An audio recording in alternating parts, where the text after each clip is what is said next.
What's up, everyone? I'm Steve McGrath, and you're listening to the Victory Podcast. This week, I am pleased to bring you my conversation with 9-year NFL vet, Earl Mitchell. Now, Earl, I'm sure, is looking to start season 10 of his career any week now. I bet it's going to happen, too, for him. But he came out of the University of Arizona, where he played H-back when he got there. Rob Gronkowski showed up. He transitioned to defensive line, and it bode well for him. Gets drafted by his hometown Houston Texans, has a great career, and he's already looking forward to seeing how he can impact his community and things he can do to help others once he retires. Now, I need to remind you all that conversation with Earl, it's brought to you by Team Builder. Team Builder provides strength and conditioning software to more than 500 high school football programs nationwide, as well as the NFL. So whether you write your own programs, have a full-time strength coach, or you need training programs, Team Builder makes your weight room more efficient, more accountable, and smarter when it comes to measuring your team's progress. So go to teambuilder.com, use the promo code VICTORY, and you're going to get a nice free gift. Now, without any further ado, here is my conversation with Earl Mitchell.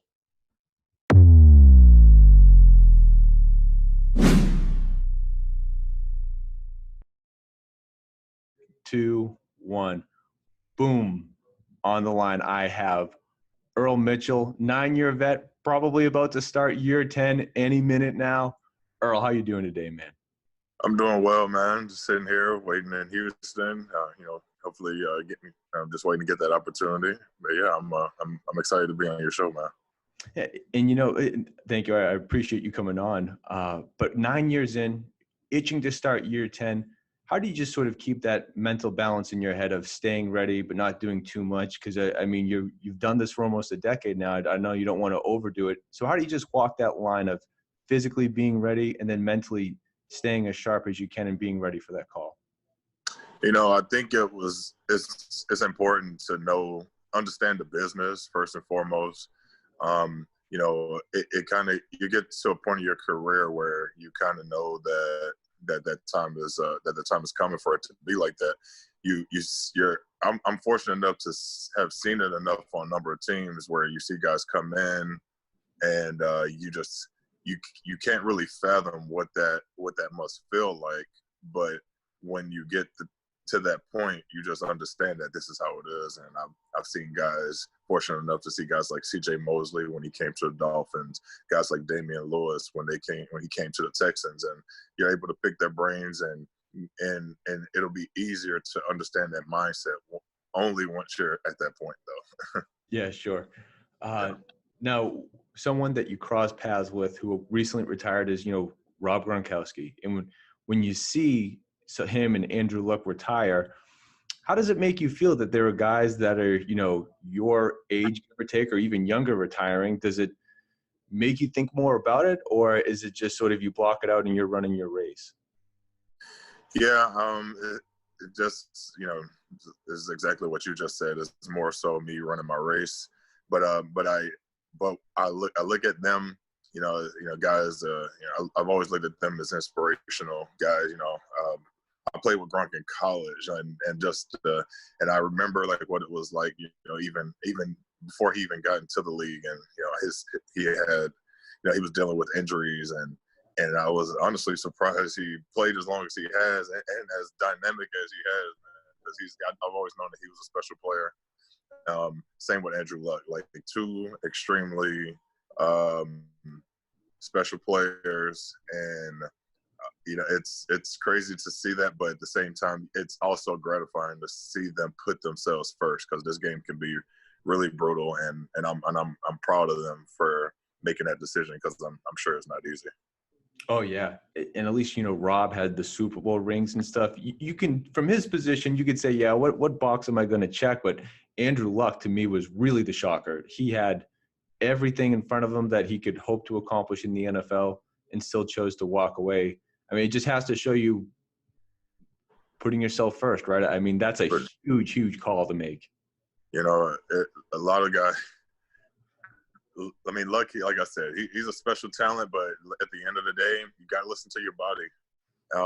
You got to listen to your body. I just came from a workout with the coach last week, and visiting those doctors, and for them to sit there and and tell me how how great my body looks for playing such a grueling position for as long as I have there, that your body's in great physical condition. And you know, and I owe that obviously to older guys that I've respected, and I've kind of followed their path and their regiments and their routines. But I also understand that it's a grueling game, and your body can only take so much. So, but I respect their decisions, and I'm extremely you know, proud of their careers. Yeah, for sure. But speaking of Rob, the story as I read it of how you two sort of intersect, I don't know if you know, how you might have felt about it at the time at Arizona when Rob Gronkowski comes in and you lose the tight end job to him. I mean, it might make it a little easier to swallow that pill when he goes down as one of the best ever to do it. Well, I didn't necessarily, I guess, lose it because I was more of the H-back. We had like more Fair. of a tight end wing set, and he kind of came in and he was the actual tight end, but I knew that my playing time was going down for sure, though, because we had Sonny Dykes. He came in with that spread offense, and I remember first day of practice, Rob ran like a crossing pattern, like 10 yards up, 10 yards across, and the ball was thrown like way behind him, and he reached his arm back and snatched it out the air and just ran to the end zone. I was like, yeah. I was like, he started. Yeah, and just be able to, like, you know, just see it from the first day, like first rep, like it was just like I just knew that he was just a dynamic player from day one. But I was fine with it though. Like I got the good opportunity to, play with him, and being next to him was what made me realize that I could play in the NFL one day. Because our coach, me and Rob, we both had terrible games against Oregon State one year, and our tight end coach at the time, he said, "Hey, he was I think that you guys can play, 10, 12 years in the league, but you guys can't make it there playing like this." And all I took was like, "You think I can play in the NFL?" Or you think we can play in the NFL? Like, and so that was like my first first time like being triggered by that thought. So I'm glad I got to play with Rob. Yeah, and I mean that maybe not that exact moment, but Rob coming in essentially opens the door for you to begrudgingly change positions. But what does that do besides open a decade-long career path for you?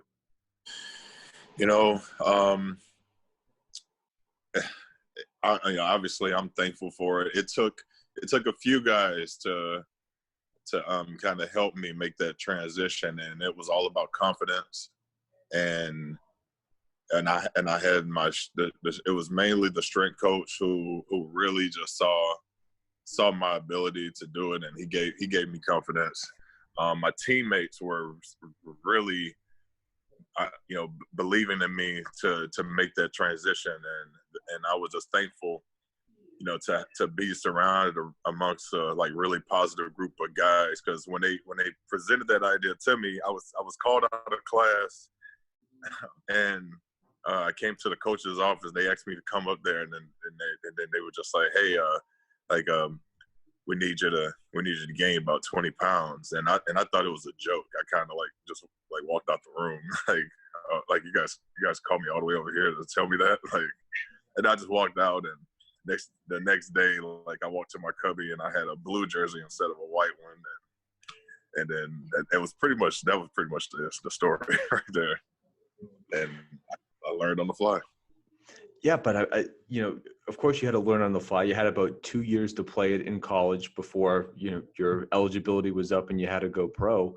But you brought all that athleticism that an H-back would have to defensive line, which historically is not the most athletically gifted people on the field, but you're running a 4.75 40 at the combine. I mean, in a year with you guys the whole league was loaded with talent at defensive line with 2 years experience. You show it at the combine, and if what I read was correct, I think they had like a 7th round projection for you, but you end up going in the 3rd round. So I know it kind of threw a lot at you there, but that whole transition and then getting to the combine, do you remember what your expectations were of, maybe how did you think you did playing defensive line in college, and expectations for maybe playing at the next level? You know, back then I had no idea what was even good because I only paid attention to myself, and I wasn't really. I remember guys kind of checking stats after the games, and to me, winning was the most important thing, and I wanted to play better than I did the previous week, each and every week, and that was because I knew that I was new. I had nothing to lose, and I was amongst everybody on our D line that year when I made that move. Were all new starters essentially, because you had Brooks Reed, who was also brought in as a fullback. Me and him competed for that fullback job, and then he ended up redshirting, and his first year starting on D line, and our Rick Elmore, it was his first year starting, and he ended up leading the Pac-10 at the time in sacks 2 years in a row. And I was just I was learning so much. We were all learning on the fly, and we were playing like scared, very scared. And I think we all did well with playing with fear like that. So who's the coach we have to credit here for turning, two fullbacks into two, top 100 picks in the NFL draft? Who's the guy that is just sculpting you? I have to thank Coach Eric Wolford. I'm not sure who recruited Brooks, but it was kind of crazy at the time to know that, because Brooks was number 9 in the nation and I was number 10 in the nation, and we were fullbacks, but to come in and be competing for that job, and I have Coach Wolford to thank because he was hyping me up. Like when I got to college, he was telling everybody that I could play it all, like I could do it all, and I told him when he was recruiting me, I told him straight up, I said don't try to gas me up. Don't try to make me be somebody I'm not, because I feel like that's one of the biggest problems with college recruiting. I told him, I said, if you want me to come to Arizona, please be straightforward with me and just be honest. And that's all I want. And from then on, like we just had like a very cool, calm like relationship, and when I got to U of A, like he actually did have me do everything. He had me come in and pass block with the offensive lineman. I'm catching passes. And these are things I've never really done when I was in high school. I never caught passes when I was in high school. And I thought that it was all just gassing me up, and they were saying they were going to give me the ball a lot. And I never got the ball in high school. So I was like, hey, what are you talking about? So when I came in and they actually delivered on that promise, like I was extremely thankful for him, and in the coaching staff, and I love my career, especially my career while I was at Arizona. That's awesome. And I think I read that you ultimately went to Arizona because they said that we're not going to make you switch to defense. If I read correctly, all your other offers were like, yeah, you can come here, but we want you to play on defense. Right. I had no idea. I didn't really follow college football. Had no really knowledge of what a lot of the things were. So like when I heard you can come in, you can redshirt, and you can move to defense, to me that was completely out the question, because I said I've never tackled anybody in my life. I don't know what redshirting is. Like I was completely oblivious to just college football in general. And for when Arizona came to recruit me, it was just it sounded way more simple. Like, hey, you're going to come in, you're going to play, you're going to contribute, you're going to catch balls, like you're going to and you're going to play right away. And to me, that just was like a no-brainer, and that made a lot more sense because I've only played tight end all through high school, so it was an easy decision. Yeah.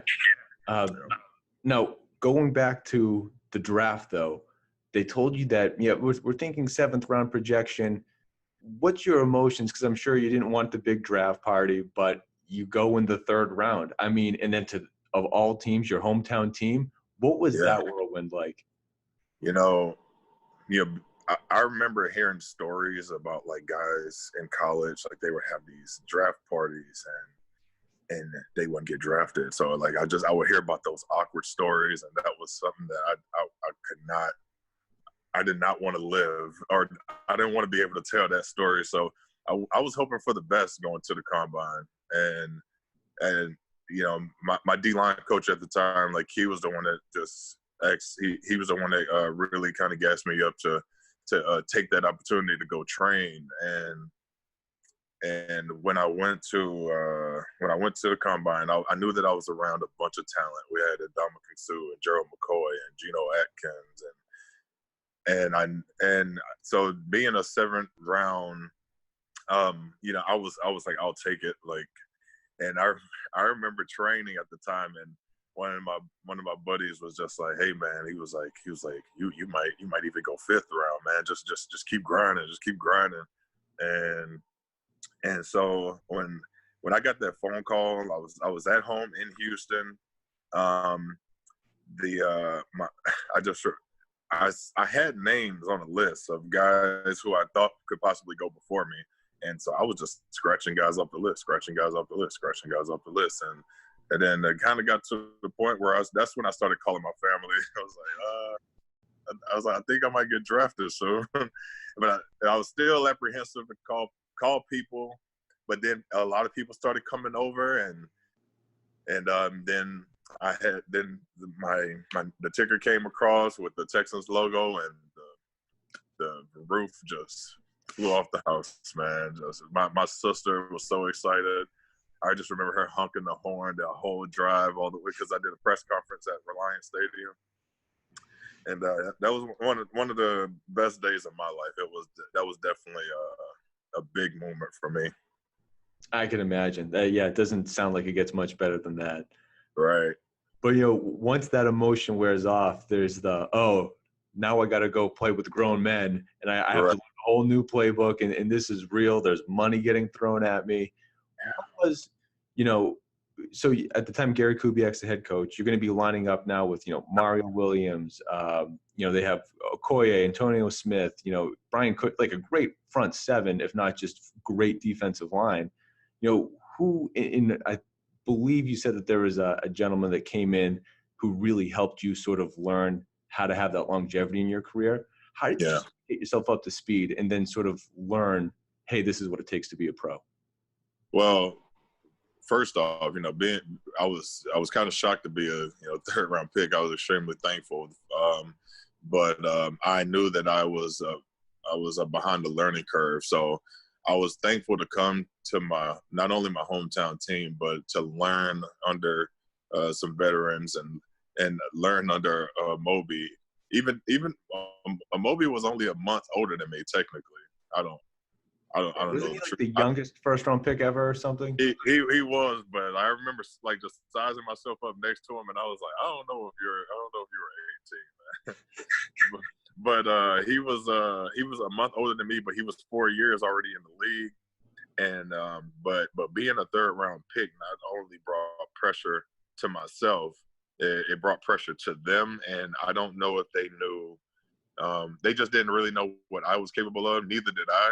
And the competition was pretty tough. And I just remember when being a 3rd round pick, like there's not going to be much help as far as you like figuring things out and being a pro. Like I had to learn how to be a pro kind of on my own. I was thankful to have a guy named Tim Jameson. He like my D-line coach at the time, he worked me. He worked me to death, and he was like, Earl, you ran a 4.7 at the combine. I want to see a 4.7 every play. And I decided to listen to my coach, and he told me to come in to training camp over 300 pounds. I've never been over 287. And I showed up to camp and I was 308, and it was the worst decision I ever made.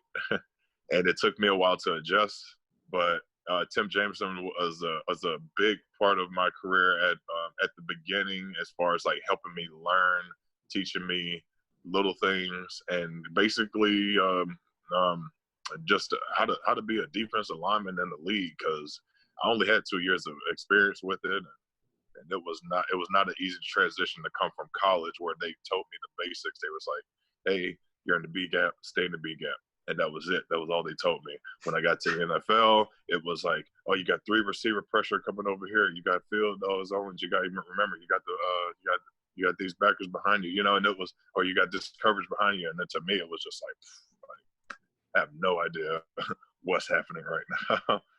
And it was a learning curve, and I learned a lot from a few guys, but I was thankful to be around such a group of athletically talented, different ability guys to really just see what run stuffers are, what pass rushers are. You got big guys like Mario, yeah. But it was such a diverse group to learn from. Yeah. Oh, yeah. And I mean, obviously, then after Gary Kubiak's time comes to an end, defensive coordinator Wade Phillips comes on and then becomes the head coach. Did any type of change like that, how does that affect the locker room? And you kind of saw the same thing in Miami where it goes from Joe Philbin to Adam Gase. But is it easier when it's the internal guy becoming the head coach, but it's just a small shift in personalities, or is it easier for a clean slate? Here comes Adam Gase to replace Joe Philbin. Well, are we talking both? Both? Well, just in general, dealing with coaches. But if you want to get into which one was more difficult, then sure. Okay. Well, when my rookie year, the difference between, I remember Frank Bush was our D coordinator. He was very particular. We sat in our meetings and we broke down everything as a defensive unit, and we would be in there for, we'll be in there for maybe like 45 minutes, and we would talk about our goals, everything as a unit. Wade, his first day, he came in, he stood up in front of us, and he said, just tackle the person with the brown ball. And then he walked out the room. And that was it. And we were so used to being with Frank when we would be in there for a long time, then we kind of like looked around at each other and was just like, well, all right. And then we split up as different position groups. But that moment, you just knew that like it was going to be a simplistic approach, and I loved it because like me, I'm coming from a position where like I still need to learn, but if you make this as simple as possible, this is going to be really good for us all. And going to, and you had, all right, so the difference between Kubiak and Philbin, Kubiak was very like in and out, and I remember being able to be home as early as 3:00, and because we would come in, we'd work out early, we have our meetings, we practice, we watch it, we go home. But Philbin, I used to get home around 7 p.m. and that was such a tough transition for me. But one of the greatest things about me, I feel like I'm able to adapt and deal with the issues. Like that's just because that's the name of the game. I'm like football to me is just you got to learn how to be uncomfortable quick, So but that was the difference between those two guys, and I understood Philbin's position. We had a young team. We're in Miami. They just came off that whole Bullygate scandal, so like I'm like, he's trying to keep us in here as long as he can so we can just love each other or something. I have no idea, but yeah, it was a difference then, but I thought it was beneficial, and I understood his approach. Not everybody else did, but I did. Yeah. So now we kind of got into the Miami era a little bit, but one thing I wanted to hit on is you have that initial contract, obviously being a young man getting drafted, and then now you went into free agency and you signed with Miami. Can you just talk a little bit about how the financial aspect of football changed your life? And We didn't talk much about your childhood or how you grew up, but now I'm sure what feels like an exorbitant amount of money is put into your hands. How do you go about trying to be responsible, don't do anything too crazy while still focusing on being a professional? Meanwhile, you can do whatever you want. Well, I'll touch base a little bit on, my childhood, because I feel like it has to stem from there. Because, when you grow up in tough conditions, I love my family, but we unfortunately grew up in some just not in the best conditions, and being able to go to college, which I already felt like was just breaking a generational curse at that moment. I didn't think I would. I had no idea what to do after that. By the time I made it to the NFL, I knew that things were gonna come, and like I said, fortunately, I was fortunate enough to be around guys like Mario Williams and Amobi. Like, these guys are first round picks, and I get to pick their brains, and that was the first thing I did. That was one of the first things I did. I walked around the locker room and I asked guys what they did to help their families, and I honestly didn't really get a lot of the answers that I was hoping for, because a lot of guys, surprisingly, I just felt like I could find somebody who maybe grew up the same way that I did. And a lot of these guys, their parents actually had gifts. Their parents worked. They either helped them with their mortgages. They would pay off like certain things. And me, I'm like, no, like I need to take care of my family. and that's when guys had to sit me down and just understand, because this is the time we had a lockout coming up, back in 2010. And I remember every meeting, I remember D'Amico Ryans and Mario Williams, like, they were just always, hey, save your money. We don't know what's going to happen after this year, and so we want you guys to be smart. And so that was kind of tough, dealing with coming into the league, making money, and then having to express that to your family, because a lot of people just didn't understand, and because all they see is $1 million, and it's just, you made $1 million and you're telling me that you can't let me have like some of it, and it's just like I have to think long term, and that's kind of like this. That could be an issue with our just our world, when you're young and you're being thrown some money, and you just feel obligated. And that's what I always end up telling young guys, like, because they all feel obligated. They all feel obligated. Everybody wants to give back, but it's important that you save and you learn and you figure out how to be beneficial to everybody, I guess, without necessarily just handing over money, because it's not gonna end well, because they're gonna be looking at you later. It's like, what happened to you? And you had all that money, and it's like, I gave it to you.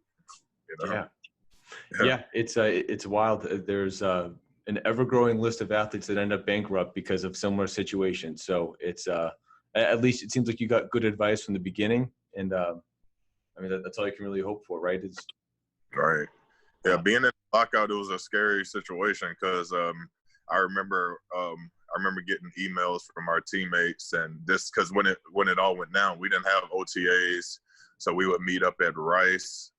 We would meet up at Rice University. They were a blessing to us to let us use their facilities, and Wade.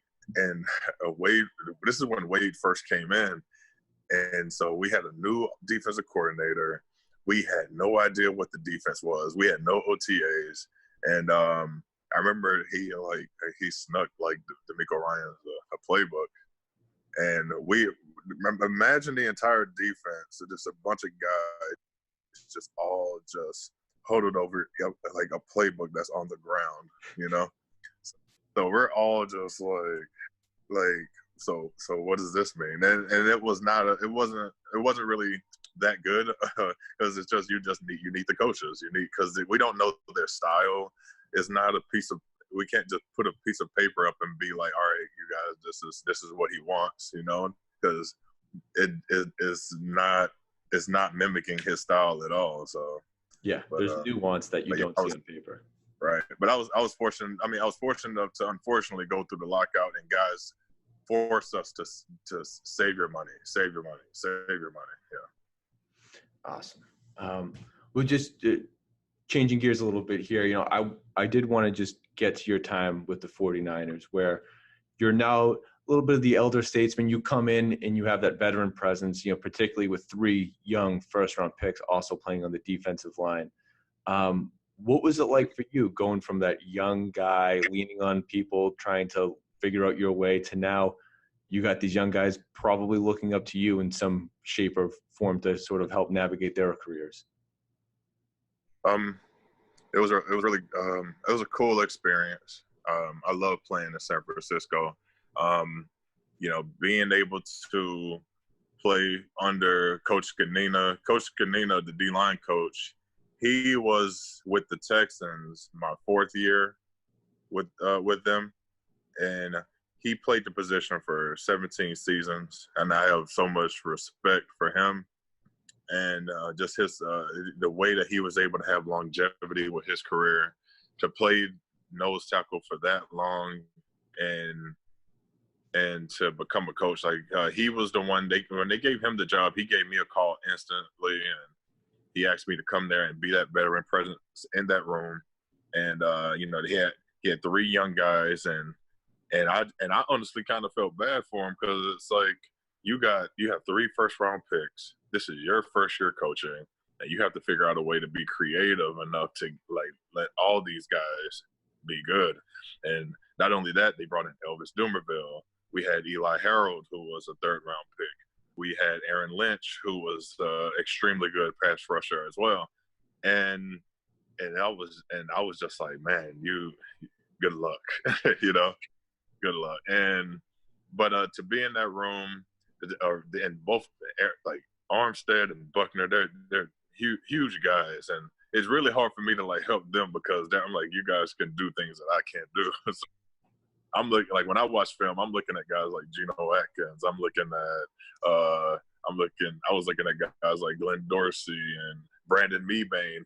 These are guys that I have to emulate to be successful. But all I could do is just help them with guys who I've seen be successful with their ability and their size, guys like J.J. Watt, and guys of that nature. So, but it was really fun being in that room. Dynamic players, great attitude. It was fun to be around a bunch of young guys who were just flying around to the ball. Yeah, I can imagine. Looking back at it though, and of course your career is not done. From what you've seen, what makes the best coaches the best? What's made your best teams be the best? What's you could put your finger on it. What is it about the coaches that you've had that are the best that made them the best? You know what I mean? What is you can figure out the success that you've seen? There's a couple things. It's it's genuine. What's genuine is your attitude and what you bring every day. If you're nervous, if you're contemplating ideas constantly, then it's we're gonna be doing the same thing. And I've seen coaches come in and they want to run ideas by their players a lot. It's okay to get some plays on the table and be like what you feel comfortable with or not. But just being around just confident coaches, and that's really it. It's confidence. And when you have confidence that can help you win the game automatically. And being in Seattle, those coaches are extremely confident in their game plan. They coach well. There's not, and when sometimes it turned into a cliche when people were saying there's not a shadow of doubt when I believe in the guys in this room. and you know it's real. You know, sometimes sometimes you hear it from certain people, and it's just like, all right, you know, we're going out here with a we're going out here with a third string quarterback, and you're saying we're gonna run the ball the whole game. Yeah, like that doesn't scream confidence sometimes. But to me, it's confidence, it's energy, it's attitude, you know, and those are all intangible things, you know. Yeah, definitely. Well, Earl, as we get close to wrapping it up here, I know that you went back to school in 2015. You got your college degree. Huge congrats to you on that. So obviously you're an educated guy. I'm sure you have other interests for when the football career is done. What are some of the things floating through your head for what's going to be the next chapter for you, the years down the line when you're ready to cross that? Right. A couple of things. I'm hoping to get involved more with my community. I would love to. I would love to get involved with the XFL. It would do me a service to get with a group of guys who have hopefully have been humbled by not making it to the NFL quite yet. But I can teach them what it takes to be in that room. I would love to be amongst that energy and amongst that crowd. Also, I've done internships with the WWE. It's a passion of mine that I've had since I was a kid, and I've been doing some work with them in the recruiting department, and just I love that business. So hopefully, just really just to get involved with my community as my career is coming to an end. I would love to be a part of any atmosphere that will help me be beneficial for the people. Yeah, guy with a lot of experience that just wants to help out and help the people around him. Can certainly appreciate that. Of course. All right. Well, Earl, we always end on what I call the gauntlet. So I got a couple quick hitters for you. I got to know, what's most important? Is it the number one offense or the number one defense? I'm going to say the number one defense. From a defensive lineman. Yeah, of course. Defense has always won championships, though. Okay, I can't blame you. Yeah. What's most important? Is it the players or is it the scheme? Oh, that's crazy. I'm gonna say it's the players. You know, it's the players. I mean, if you ain't got the mindset, then the scheme don't matter. Like you got Tom Brady who already knows your scheme. If you got guys like Cam Wake coming at you, it really don't matter what you do. The Jimmies and the Joes over the X's and O's. Yeah, as I've heard before. Now, did you have a pregame ritual that you would share with us? Pre-game ritual. Nothing special. I like to listen to music that I listen to even all the way as far back as high school. I think like it was always good to kind of bring me back to where everything began. So like if I was listening to like playlists from like 2005 to 2006, like, because I used to be nervous when guys would grab my iPod or something like that, or my music, because I'm like, you about to listen to some old stuff. So yeah, like things that brought me back to the beginning was always fun for me. All right, and lastly, what's the one best piece of advice that you would give, the next young kid that's looking to be the next Earl Mitchell? I'll say don't